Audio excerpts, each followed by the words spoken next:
एक गरीब ब्राह्मण था जो बहुत ही परेशान और निर्धन रहता था। वो विष्णु जी का बहुत बड़ा भक्त था। वो दिन रात सोते जागते सिर्फ हरि का नाम लेता था, परंतु उसको उसके दुखों का हल नहीं मिल रहा था। एक दिन उसके भक्ति से प्रसन्न होकर विष्णु जी ने लक्ष्मी जी से कहा, ये मेरा भक्त जो है वो हमेशा सोते जागते मेरा ही नाम लेता रहता है। इतनी परेशानियां और इतने दुखों के बाद भी मेरी भक्ति करना नहीं छोड़ा।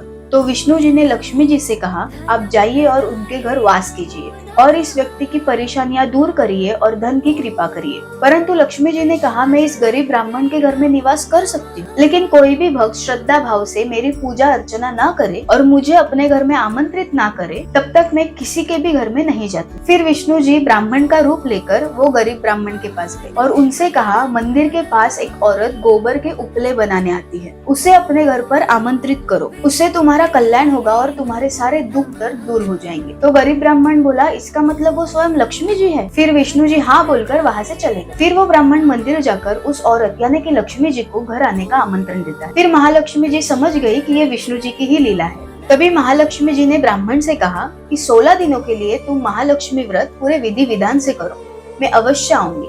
फिर ब्राह्मण 16 दिनों के लिए महालक्ष्मी जी का व्रत करता है और महालक्ष्मी जी प्रसन्न होकर ब्राह्मण के घर में वास करती है। फिर इस ब्राह्मण के सारे दुख दर्द दूर हो जाते हैं और उसके पास असीम धन की कृपा होती है। ये कथा से हमें ये पता चलता है कि किसी भी परिस्थिति में हमें भगवान की आराधना यानी भक्ति करना नहीं छोड़ना चाहिए।